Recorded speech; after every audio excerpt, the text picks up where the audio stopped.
Cloud. Can you hear me okay on the audio? Yes, perfect. Sweet.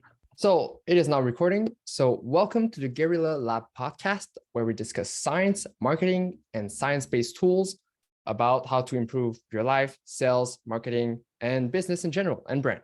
So this is episode 193, and we have a guest today that is Dylan Starr. Dylan Starr is my sales mentor. He taught me everything about sales, everything about psychology behind sales, and basically human connections.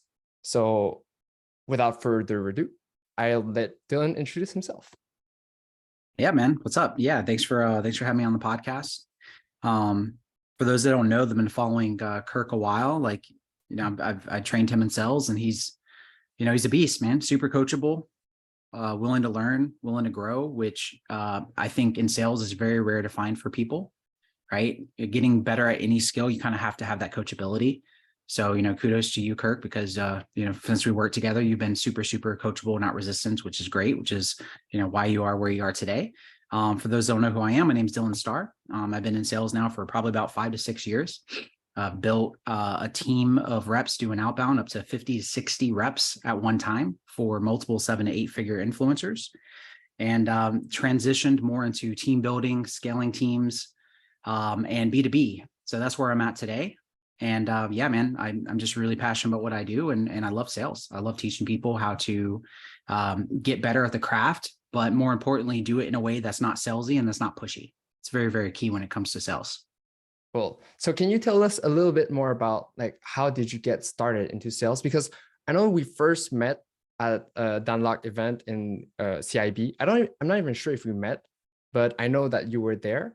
And so where did you get started and to go to Dunlock before that? So I was never at any of the events. Really?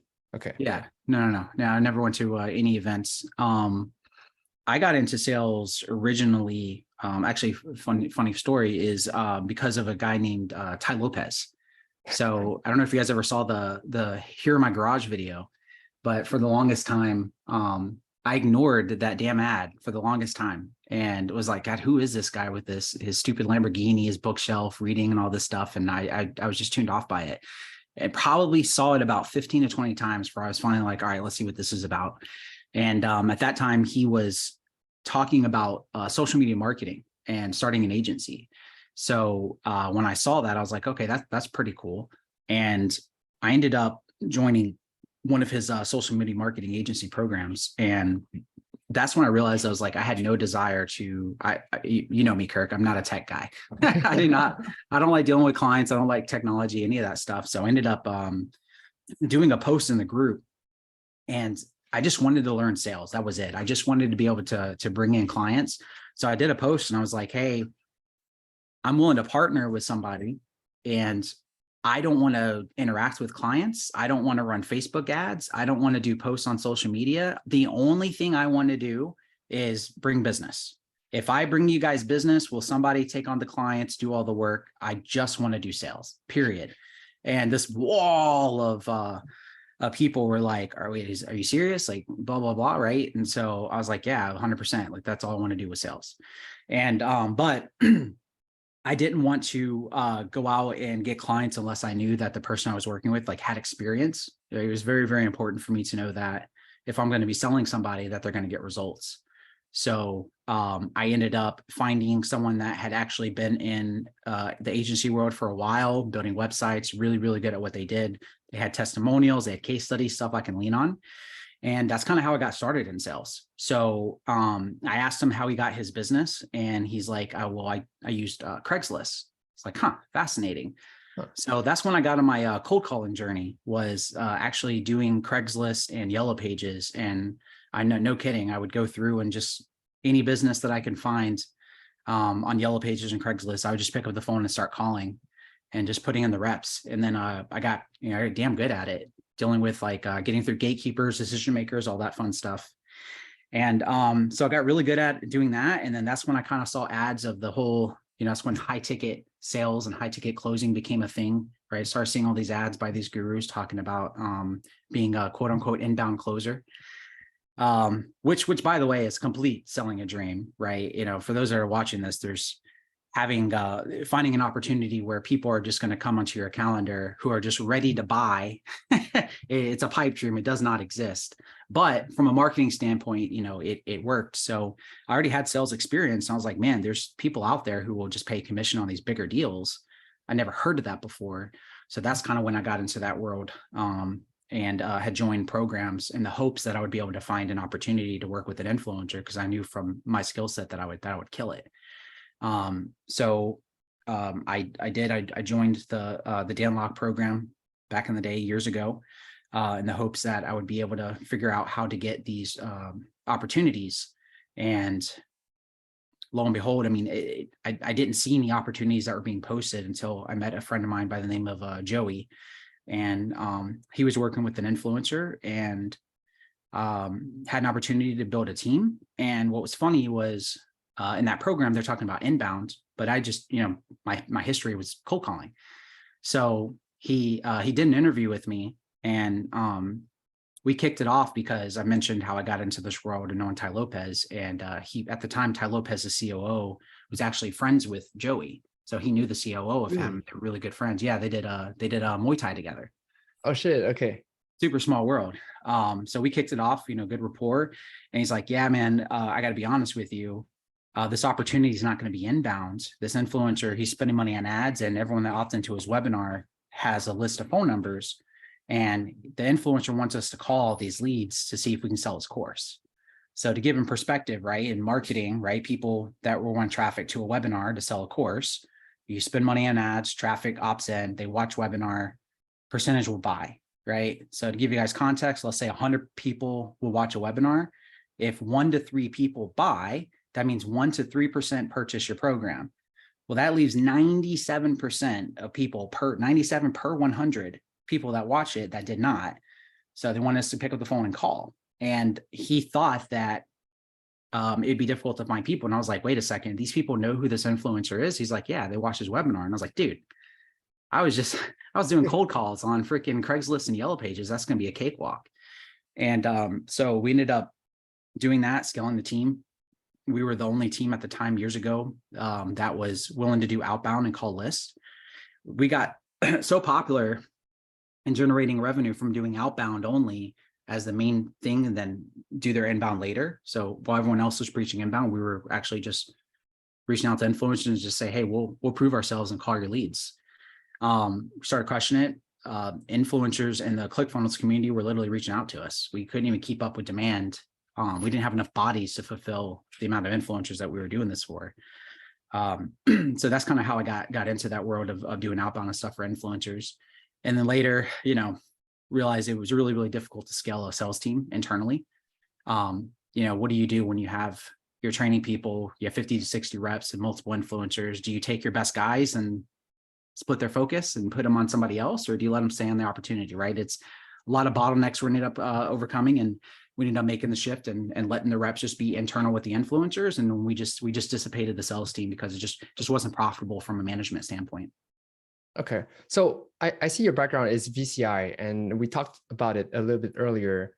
So tell me a little bit more about VCI and what's your vision with it right now? Because I know when we started working, we're building not the credibility, but we're building the vault of calls that we were reviewing, right?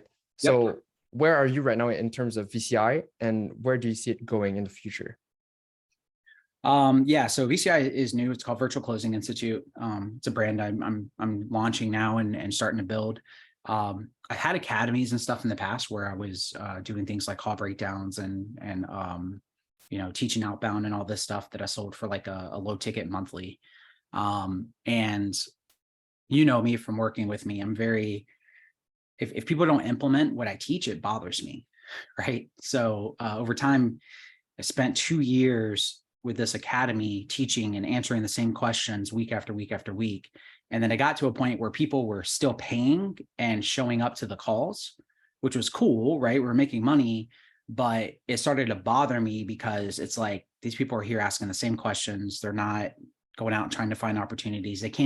Some people couldn't even implement the opportunity. And it was bothering me. Now, anyone else would be like, okay, cool. Who cares? Making money, but I actually care about people getting results.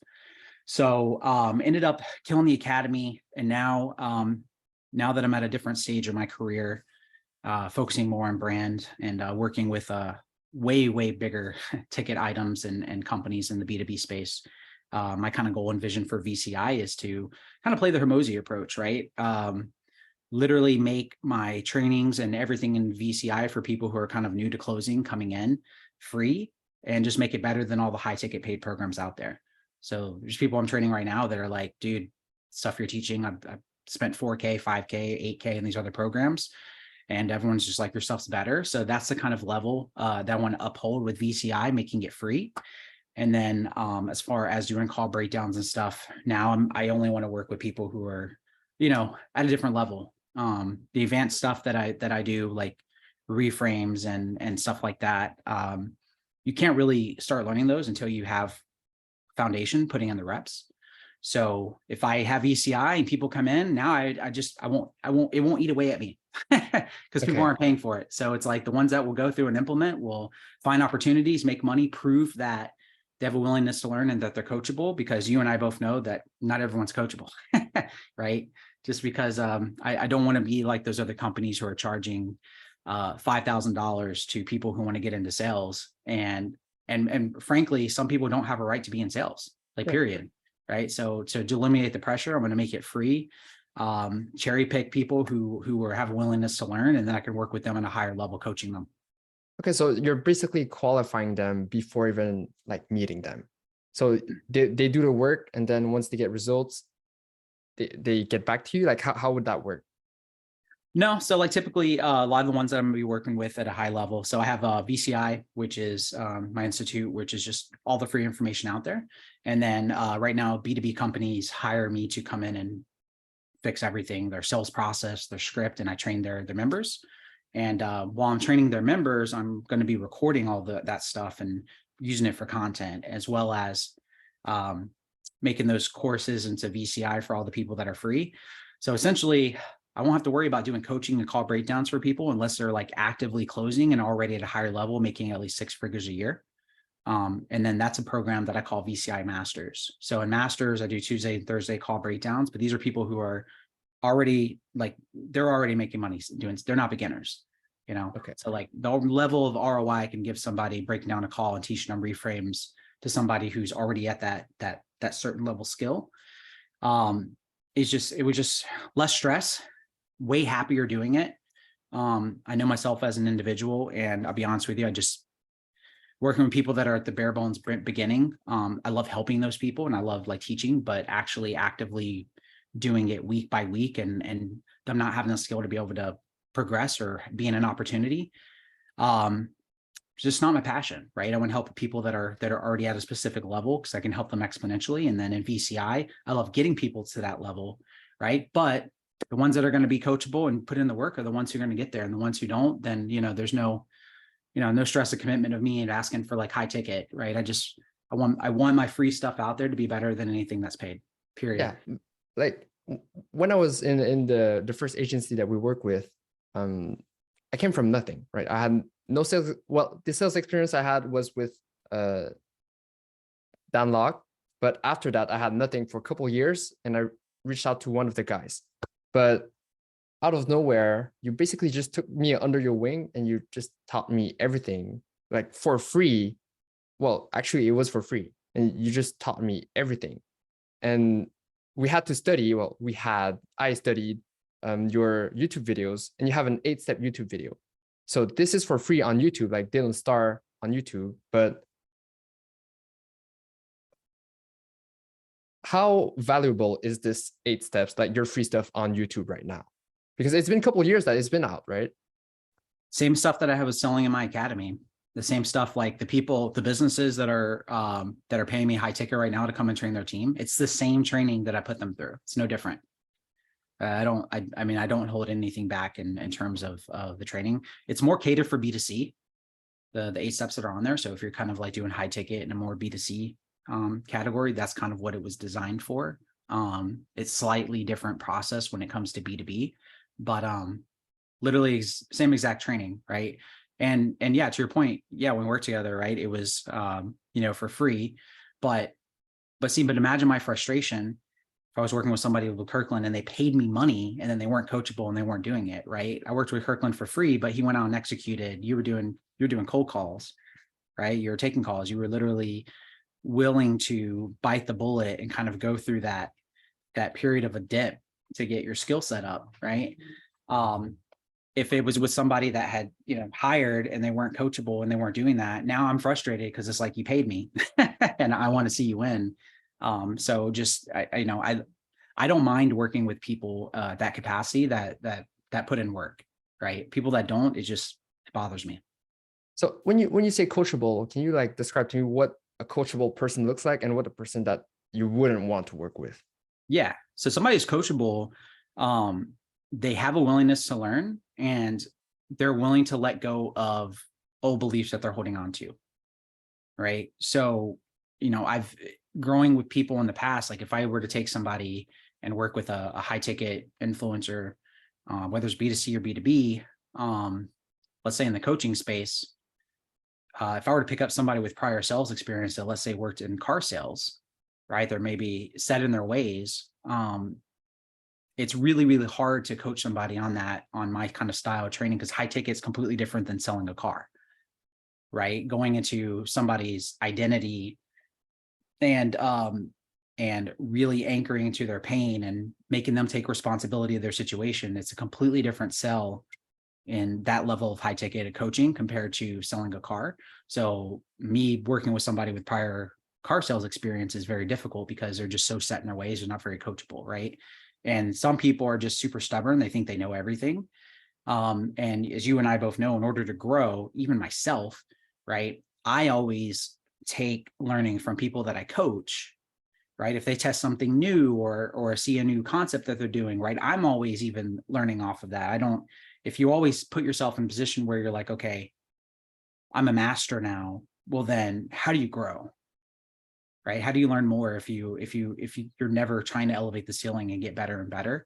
And so having a willingness to learn and adapt and implement without fighting on concepts, that's what I would determine coachable. Okay.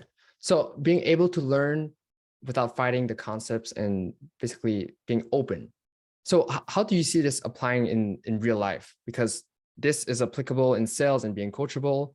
And how do you see it applying in like the overall life of your closers or the people that you train? How do I see that applying in overall life?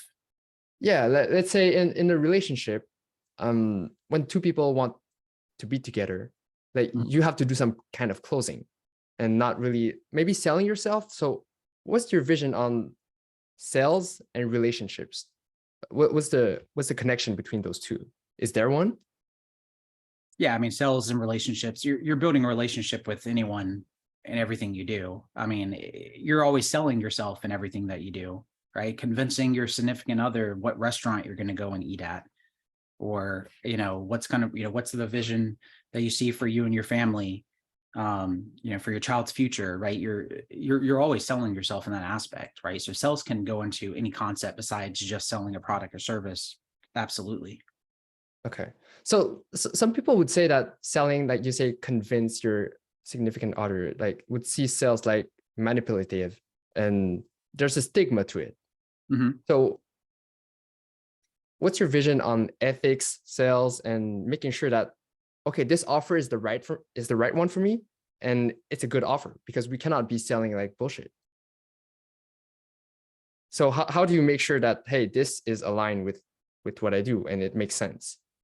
You talking about like a program or service that someone could be selling? Yeah. So let's say as a closer, how do I choose the right opportunity? Let's say I'm good and I have all these opportunities. How do I make sure that I'm not like selling my soul?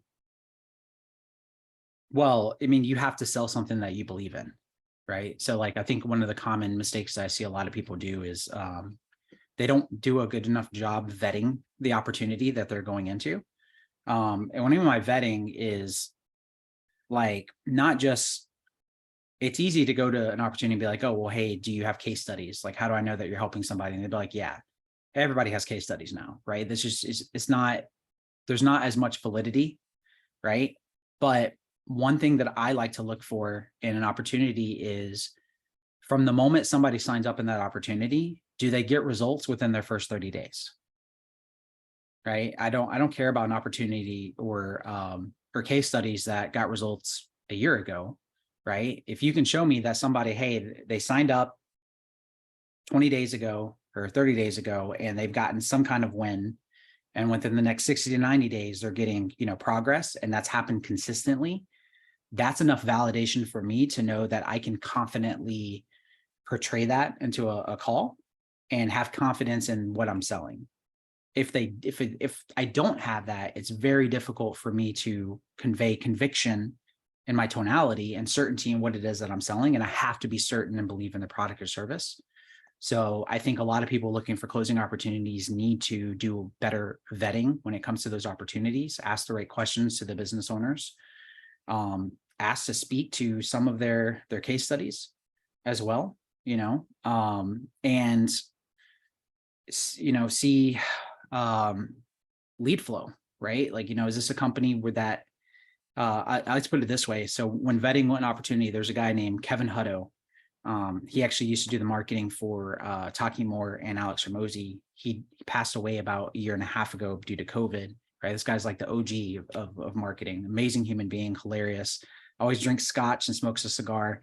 And I came across him when he spoke at a Jason Capital event called High Status. And I knew he was going to drop gold because this guy comes out and everyone does their presentations. You can tell who's speakers and internet marketers versus somebody who's like not. And he just comes out and he's like, all right, well, I'm just going to go straight to the whiteboard. I don't want to bore you guys with all this BS. I'm just going to start telling you. And then like me and my friends all perked up and we're like, I don't know why, but I feel like this guy's about to drop gold, right? He didn't have like internet marketing vibes. And he did, right? I mean, everything that he talked about for his concept of marketing was absolutely amazing. But one thing he talks about, which from Opportunity Vehicle, is he talks about this playing field that he calls the path of insanity. And what the path of insanity is, there's two types of businesses. There's a lifestyle business and there's a scaling business. And the mistake that people make in closing and finding opportunities is they don't recognize which is which. And you've seen this before too in closing opportunities, right? So a lifestyle business would be a company that's going to be capped off around 250 to 300K a month, right? And that's like a business owner who wants lifestyle, right? They want to work little hours. They want to make that level of income, but that's going to be their growth cap is about 250 to 300K, right? A scaling business is someone who's going to grow beyond that. They say they want to scale, but it's going to sacrifice lifestyle because in order to scale, you have to have managers, you have to build a team, you have to have involvement from the owner. One mistake that closers make is they'll work with people who say they want to scale, but they really are a lifestyle business. That's what Kevin Hutto calls the path to insanity. You can't be both. If you try to, you say, hey, I want lifestyle, but I want to scale to $1 million a month. Right. But I want lifestyle. That's a category. He calls it a hybrid. You cannot be a hybrid. And there's a lot of influencers and companies out there that are operating as a hybrid, whether they admit it or not. And it'll be a path of insanity for them and you as a rep. Right. So if I'm going to go and have growth potential and I say, okay, cool, let me vet this opportunity. Let's say my goal is to make $20,000 a month. Right. Well, if I'm working with somebody that's a lifestyle business, and I already told you what the cap is going to be on that, 250K a month, and there's 5 other reps, I'm not making 20K a month. There's no level of involvement from the influencer because they want lifestyle. Now, if I can find a gold goose opportunity like that, and I know I can set my hours, I'm cool with being capped at $25,000 a month, and I'm the only rep, maybe one other person, that's a great opportunity, right? Now, I know there's not going to be any more growth potential beyond that because they want lifestyle. They'll have their $250,000, 300K a month. I'm closing all the deals, setting my own schedule, consistently 15, 20, 25, sometimes 30K, happy and good, right? If that's the level, right? For those that are like me that have to grow, you're going to want a scaling business, right? So I'm the type of person where if I get that, I'll get complacent and I'll get bored and I want to know what's next. So I'd have to find a company that's actually has experience scaling and that's not in a hybrid. Like they actually want to scale, and the influencer or business owner is showing that through their effort. They're actually putting time, energy, and effort and not treating it like a lifestyle business. Right. If they are, that's a red flag. And I don't want to be in an opportunity like that, because it's just nothing's going to go. I'm just going to get burnt out and not get results. So when we talk about revenue, like let's say that the business is capped at 200 and 300K per month, and let's say the closer takes 10%, so 20, 30K. So when is it too much? Like, is it too much for a closer? Is it even possible? Or should a closer always be willing to grow? Because let's say hypothetically, if I was at 50K a month as a closer, like, would I need more than that? Depends on you and your goals. Okay. So tell me, like, what are your goals with your closing opportunity, closing business, and with all of that? So what's your goal in, let's say, life? Me personally? Yeah. So, I mean, I'm at a different level now, right? I've gone through all the stepping stones where I'm at the point where I'm focusing just on my own business, right? I'm not closing for other people. I'm, getting hired by companies, building their team, developing their reps. Once VCI kind of gets and grows, I'll be able to cherry pick people from there and actually place them in opportunities. Which is kind of like the second phase of VCI too, is I feel far more comfortable recommending an opportunity that I've helped a business put the process in place for, right? Because I know that, okay, some people just hire closers way too early, which is silly. You have to have a good process in place. You have to set them up for success. So once these other ones are there, it's going to be a lot easier to be able to do that. But, for myself, right, I have very big, ambitious goals, right? I'm want to do 250,000, 300, 500, $1 million a month, building a brand into business. But if I were to break it down to levels, kind of like in someone's career, I don't put closing on a pedestal, right? Like people, I understand like that's kind of what the industry has come to, is like, I want to be a closer. But your value as the definition of a closer to a business owner is nothing, right? I mean, it's bottom of the totem pole. Like if somebody were to go and take somebody like you who has experience cold calling, booking appointments, generating leads at will, compared to somebody else who has to have qualified leads on their calendar, who's a business owner going to want to work with? They're going to choose people like me and you all day. Yeah. Right now, I've stacked even more skills, right? I can cold call, I can book appointments at will. I can literally take their list and say, hey, business owner, get the hell out of my way. All right, shoo, I got this. I'm going to go generate more appointments with your list, convert them into business, and take inbound. And I can train your team, and I know how to do sales process. Like I've just stacked all these skills.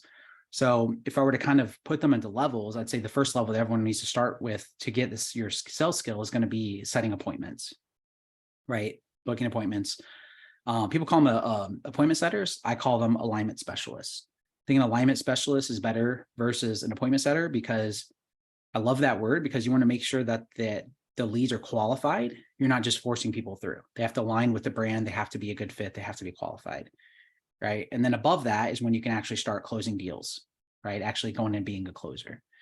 Then you get capped, right? So people that I've trained right now, they're in opportunities where they want to grow kind of that 30 to 50K mark, and their income's capped. And because they're at the mercy of the business owner, right? If the business owner doesn't increase lead flow or hire the people they need in operations to be able to maintain more business, then now those reps are like, they're kind of capped out. So what do you do at that level? You can do one of two things. You can either build your own brand, which I encourage anyone long-term to do if you're going to be in sales, especially as a closer. Call them brand curators.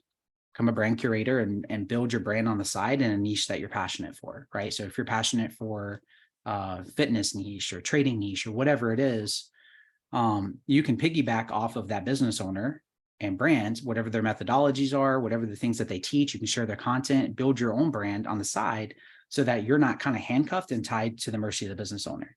When you say build a brand, what does building a brand look like for a closer? Because if you're a closer, you're behind the scenes. So just posting on social media, like a good, our good friend Malik, right? He's a prime example. Malik literally started his own while he was closing, started his own Instagram account, to keep a relationship going with all of his clientele. So he had, his ascension, upgrading them to other stuff in the was flawless. And he's built such a good relationship with those clients that he can go anywhere, right? He can literally in his niche go and find other opportunities, but look how much more valuable he's going to be to another business owner of like, hey, I have this skill I can close, but I also have this brand of all these other clients who have been working with forever. Because there's one thing you have to remember, Kirkland, when it comes to closing, people treat closing as like they're W-2 employees. You're not. You're an independent contractor. Yeah. Right. And so, but all these business owners and reps are treating it like you're employed. You're not. You are independent. So thus you must treat your business like you are independent. And being independent means being able to generate your own leads at will. Right. So if I know I'm capped at 30 to 50K, but I can build my own brand and not have to be at the mercy of the business owner, and know that I'm getting those other leads and I can sell that product or service from my own efforts. That's how I can get above that cap to where I can increase it, and also not put myself at risk from just one category, knowing that, okay, if anything ever happened to this opportunity, I've been patient building up a brand. I can go to a different opportunity in the same niche, pick up where I left off and bring my clientele with me. That's kind of like setting yourself up for the next level. The final level would be being a VP of sales, eventually leading a team, team building, leveraging your brand, and choosing a company that that you want to build within that organization and scale with. That's in the scale phase. Do not be VP of sales for a lifestyle business. You will not grow. Being VP would be the ones, but you can't, the thing is like, you have to be patient. You can't jump. So people try jumping levels. They just think, oh, okay, cool. Well, I'm just going to learn and build a team and I'm going to go be a VP of sales. Right. But how can you step in and train somebody if you have to go and do outbound? Can you pick up the phone yourself and show them how it's done? Can you lead by example and outclose like the reps? Right. You must have all of these stacked skills of each level. Again, it's called skill stacking. You can't skip. People try to skip and they think they're clever for it, but then whenever they go to an opportunity, it backfires. Okay, so let's say you start from alignment specialist to brand curator to VP of sales. So let's say the goal is to get to be VP of sales. How do I get started being an alignment specialist? Like, how do I get with appointment setting? Like, where do I start? Like, I see this podcast and I'm like, okay, Dylan, I want to start, but I have no idea where to find my clients. I have no idea where to develop my skills. I have no idea where to start. So what should I do? Yep. You're going to go online, go on Facebook groups, find people, for those that are thinking that they do want to start, there could be an influencer or a business that you follow right now on social media that you love, like a brand that you're just like, well, I love everything about this influencer. I love everything about this brand. Good. Bombard them every single day, shoot them emails and text them and say literally that you want to get into the world of sales and you want to prove yourself against everybody else. And to do that, be like, I know you're doing marketing. I know I've been to your funnel. I've been to your website. I know everything about your offer. I know everything about the ins and outs of your business. I want to be able to just don't pay me anything. Let me pick up the phone and let me start calling leads to prove myself. Right. And if I do that and I close a deal, would you give me commissions? And then, so like, you want to work your way up and get that skill first of doing outbound, because by the time, not only are you going to impress the business owner, but you're gonna, and by the way, when you do this, like, guys, you're gonna suck at first horribly. That's okay. It's normal. It's expected. But if you can go and then just prove yourself and develop this muscle, by the time you get to the point where you're like, okay, I've earned the right to take their inbound, their current, and I promise you, it happens every single time. You are going to be so much better than their current inbound people. They're going to be like, who the hell is this person? And it's just because like your skill set is just at a completely different level. I've trained people who, I'm not going to say names of the companies, but, I went on to call breakdowns and stuff. And this company's doing about 600K a month, and their reps are making roughly about 20 to 25K a month. Now you would think from that level of income that the reps do an inbound, like, oh man, they must be pretty damn good. They wanted to do outbound, so they started cold calling and adding to it. Those two reps doing inbound could not close a single paid in full for an outbound set. which is fascinating, right? Completely weird. Well, Yeah. I went and reviewed the process, and the process is so good to where the inbound process does all the work for them. They don't have to set their own agenda. The influencer has a video of what to expect on the call before they even get on the call, which, by the way, as a business owner, that's what you want, right? So the sales process is really, really good. It does what it works. But so you can take a subpar, an average closer, and be able to go and get results where they're making money, but they're making money because the prospect's so warm and ready to go and ready to buy by the time they get through, which is rare to find. But the moment they have to go and rely on skill from an outbound set that's not going through that inbound process, cold calling somebody and bringing them through, they cannot close because that's all skill, right? So if you flip it and you start that way, by the time you get to inbound, you're 20 to 25% close rate above those guys. You're going to be making a crap ton of money. There's two completely different worlds. So let's say if we go back to, if I want to start the business, as an element specialist, I reach out to those business owners. How do I know what to say on the phone? I know it's really like entry-level questions, but I just want to make sure that we understand where everything is coming from. Because if I tell the influencer, hey, let me call your leads, what do I say? Like, what's the agenda? What's the script? Are you talking about for when you're doing the actual call? Yeah.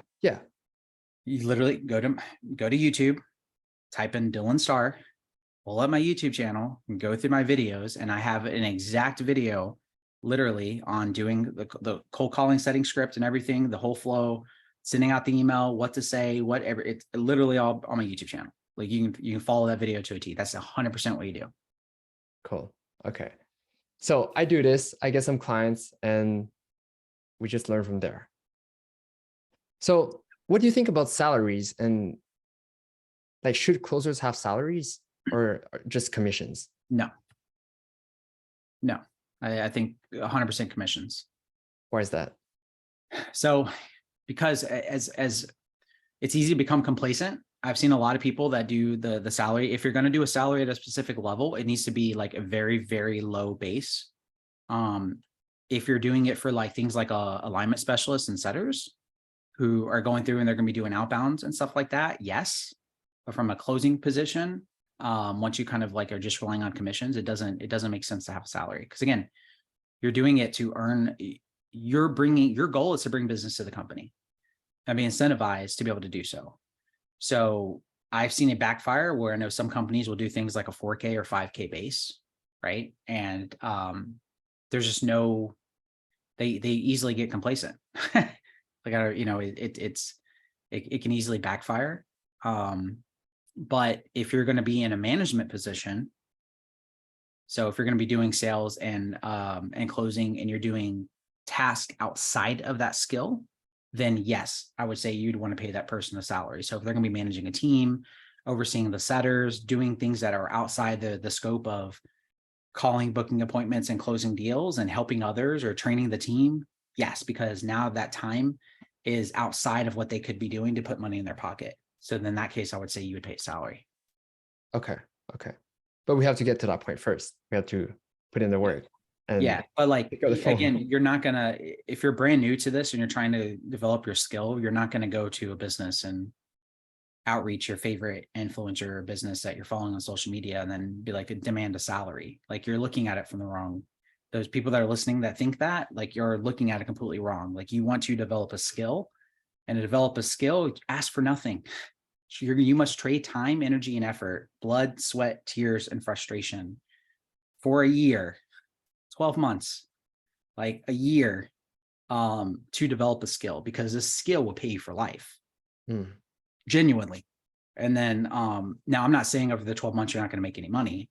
I'm saying just have that long-term mindset of thinking that way now and making it about the skill and not just the money and trying to get a salary off the gates. Okay, so let's say I start from scratch and I get this first job and I have no salary, all commissions.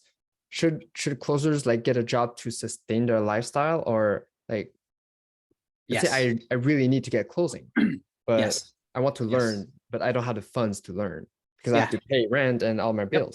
Yeah. If you don't, so you need to do it part-time on the side and have you don't want to put yourself in a position where if you're starting out and you're making no money and then now it's like do or die, and you can't pay your bills, then I wouldn't go all in on appointment setting, sales, any of that.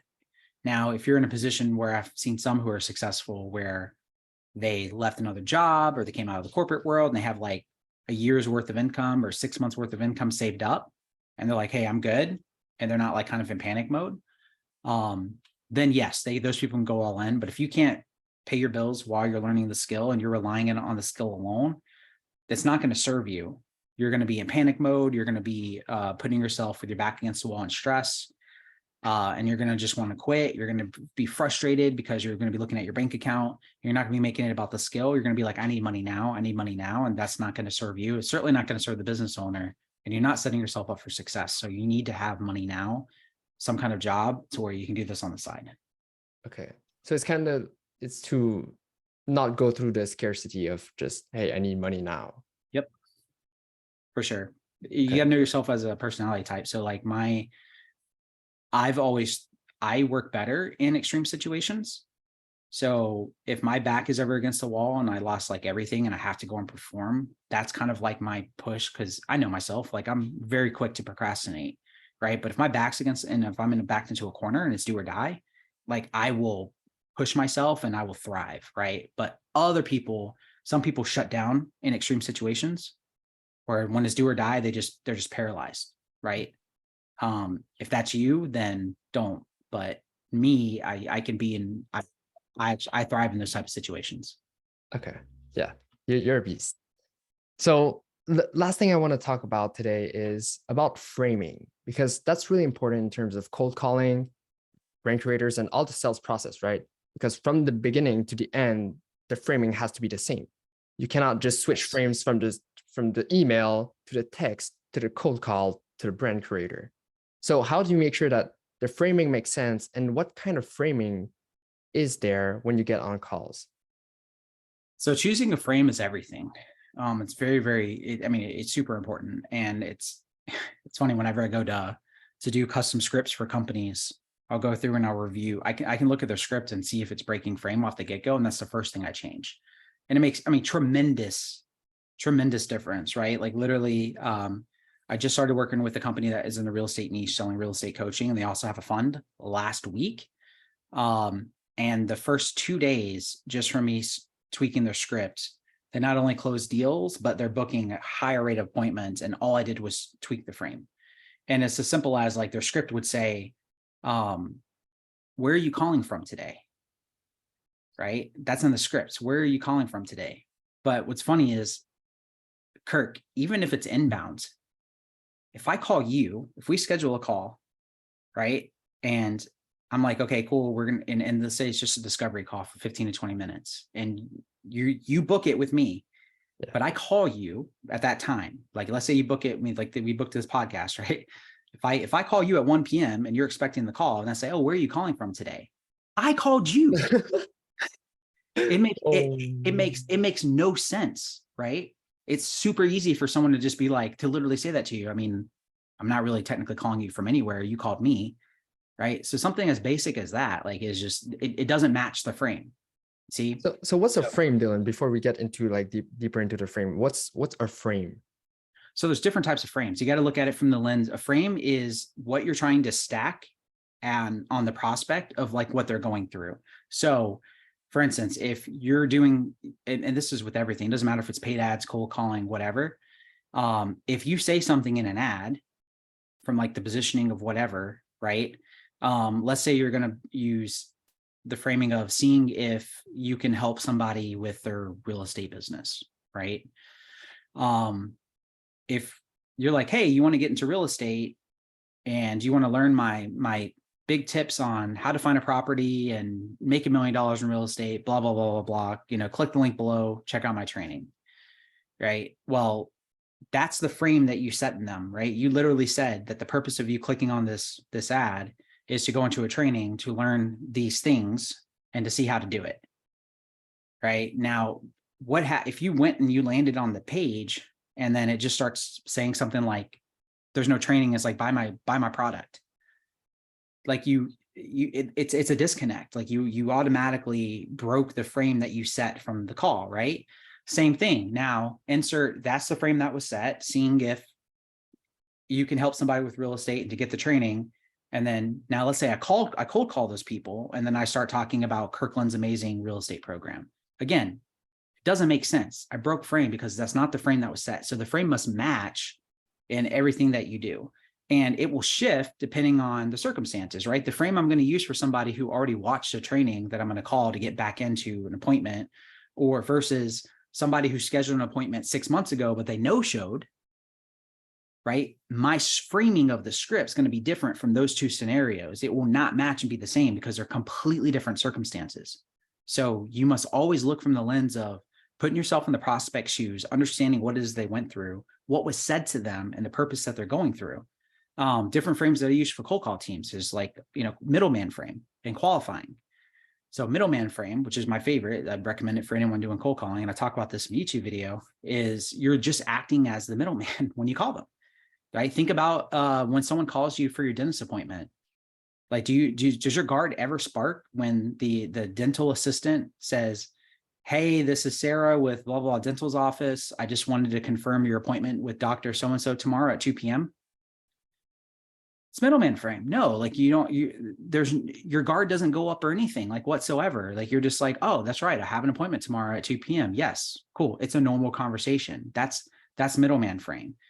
Now, if that lady just did a complete 180 after saying that, and then's like, okay, cool. Well, let me tell you about these amazing Invisalign options that we have before you get to your appointment, and start qualifying you based off your income.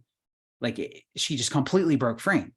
She went from middleman frame to let's sell you on Invisalign, right? That's what I mean by breaking frame. So whatever frame you choose, you must stick through the entire time, and you have to kind of like transition to other frames at the right time and stage of the process. And that's what, like 100% of people get that wrong. It's crucial when it comes to your process.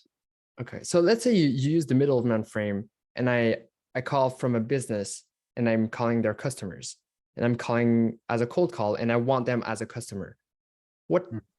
How do I not break frame as a middleman if like they get mad at me? Like there are assholes that are going to pick up and be like, yo, I don't want to talk to you. So how do you make sure that maybe it's the right person or not take it personally? Well, again, you just stick to your frame, right? So if I'm using middleman frame to its like full potential, then, and you get offended that I'm calling you, it's like kind of what we used to do on the team all the time when we were doing cold calls, right? If I would go and lean on said influencer, like let's say I'm calling for Mark Cuban, and I'm like, hey, this is Dylan from Mark Cuban's team. Mark noticed that you did XYZ and wanted me to reach out to see, what's going on, right? You didn't get a chance to book a call, or he wanted to make sure, or let's say I'm saying he wanted to make sure that you got the goodie or the training that was promised to you. And that's the thing. Like, hey, like now I'm saying, cool, I'm the middleman. I'm calling on Mark Cuban's behalf because he told me to reach out. And now if you're like, oh, well, I get offended, it's like, hey man, if you're like, oh, well, I can't believe you're calling me and blah, blah, blah. Then I could be like, hey, look, I just need to give him an answer. Like, hold on, whoa, hey, Kirkland, just real quick. Sorry, I don't mean to offend you, and I want to be super respectful of your time. Again, I'm just calling because he told me to. I just got to give him an answer. Just let me know, man. Did you get it or not? If not, no worries. I'll tell him that you weren't interested in it anymore. You had requested it. That's why he told me to reach out, and I'll tell him that not to worry about it anymore. Are you still interested in the training you wanted or not? Right. So I'm just holding frame, and the frame is that I'm holding on to is Mark Cuban just told me to reach out to you. And so you can play asshole against me all you want to. I'm still going to hold my frame and be like, dude, I'm just doing my job. He told me to reach out. I just got to give him an answer. I'm not here to waste your time. Let me know what to tell him. Yes, no, maybe so. Okay. So let's try it out. You cold call me and I'll be the asshole. Okay. Sell whatever you want. You know how to deal with these guys. We've done it all the time. Yeah. Oh, you want me to do it?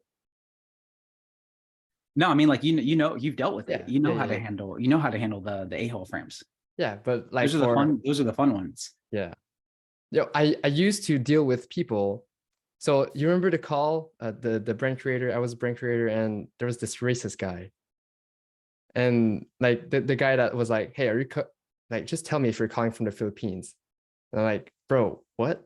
I'm literally in Montreal, Canada, and Like you're telling me I'm coming from the Philippines, like, Mm. and I completely broke frame because I was like, what the, like, I've never heard that. So that's just one thing that really marked me. But I grew from that, and I know like it's just some Yeah. effort. So I mean, in those cases, if someone's gonna be like, let's say somebody is, they just assume that and they're set in their ways. There's no skill or tactic that you can do that's going to overcome that belief, right? They're either going to think that you're lying and that you are from the Philippines or you're not, right? And in that case, it's just, what do you do? You're just on to the next one. Yeah. There's no, I wish there was like a ninja tactic of how you can go and like reframe that. You can probably joke with them. Yeah. So there's different stuff that you can do and you can try to kind of melt their guard in those cases. But, difficult people are difficult people. But the good thing about that that I want people to realize, and that I train every team in understanding, is it's not my job to try to convince a difficult person that they're wrong. And it's not my job to try to make somebody who is difficult not difficult. It is my job to hold frame and to qualify and to bring in people who are a good fit, the right fit for the offer that we are selling, to see if it is going to be a good fit, right? Not to force people through. So if somebody is difficult now on a phone at this, and maybe they're being a racist asshole, they're still going to be a racist asshole even after I sell them, right? So why even try to convince and sell them if I know that they're a racist asshole? It doesn't make any sense, right? So that's the best way of knowing to just DQ and filter them out and be like, oh, well, this isn't going to be a good fit. I do not want them to go through the process onto the next one. Okay. So it's basically detaching yourself from the outcome and just keep going. Always. Yeah. Again, if you tell yourself whenever you're doing cold calls or taking sales calls and everything, my job is not to convince this person that my product and service is the right fit for them. My job is to determine, is this person the right fit for the product and service? That's it. You're just qualifying every single time. And that just takes all the pressure off, makes your life so much easier. You're not trying to force people through. If you're on a team, and I see this all the time, and I see, I'll even hear people in Clubhouse and on rooms and closers who like to brag about, say, oh, I close 80, 90%, 95. No, you fucking don't. No, you don't. Like that is so silly.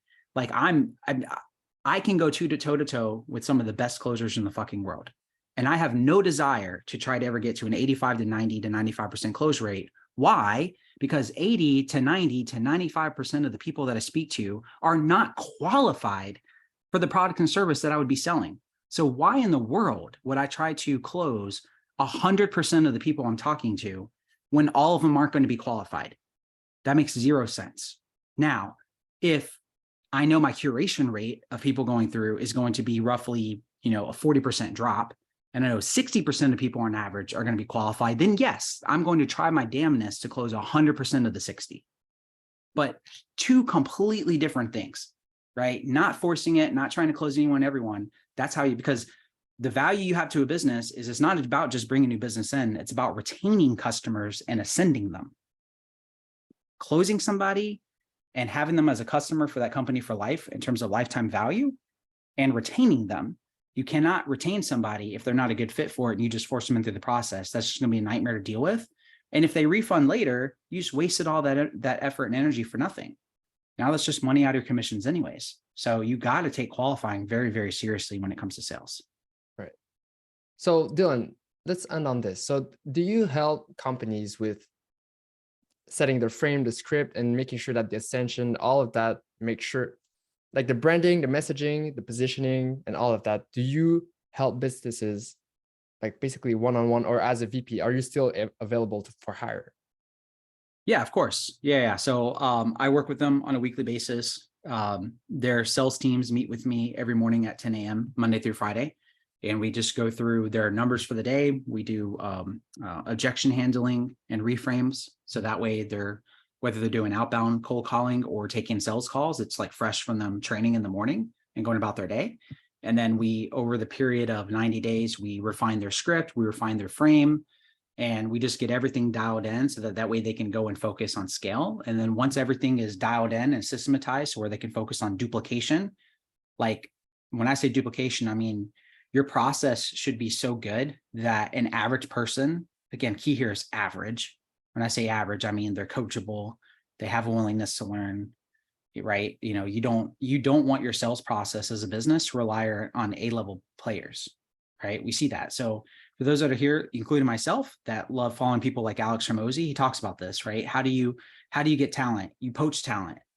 You go into other organizations and you find A-level talent, you poach them for your organization, right? But in order to do that, you must be at a specific level, because talent and A-level players and A-level closers that are making 20, 30, 40, even $50,000 a month, if you're here and you're still kind of getting your process dialed in, what right do you have to go and try to poach somebody and ask them to turn their 50K a month income off to come to your business who's still getting your process? It doesn't work that way. So what do? You must have a sales process that can scale and duplicate off of average, to where people can come in, hit KPI, and your business can grow and scale. And then through that, those C's that you have coming through are going to turn into B's, and a percentage of those B's are going to turn into A's. You're going to be able to develop talent over time. So we revise our entire process. We get it to where it's scalable for C's and average. And then we build an internal recruiting company within their organization to where they can just go and hire and then start focus on scaling.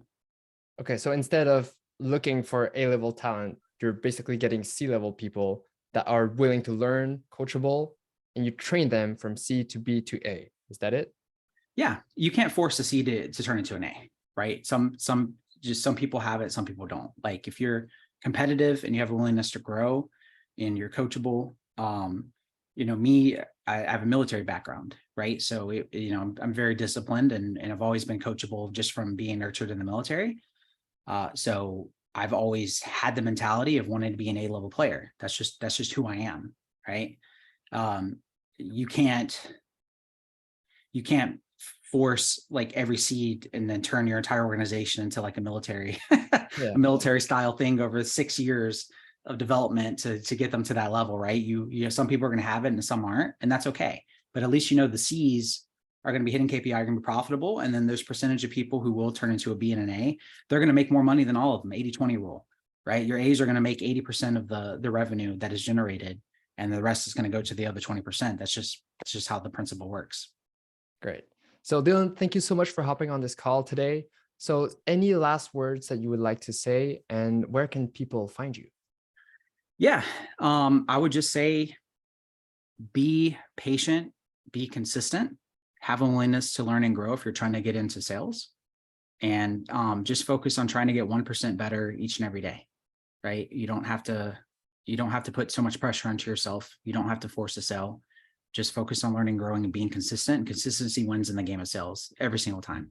If you want to follow me, you guys can, like I said, you can follow me at Dylan Starr on YouTube. Subscribe to my YouTube channel. If you want to check out any trainings, call breakdowns, stuff like that. You can follow me at Dylan Starr Official on Instagram or on TikTok. I post some pretty funny content of skits that I like to do with my buddies. So social media has been cool. We're having fun with it. And yeah, if y'all ever need anything or have any questions, feel free to DM me. Awesome.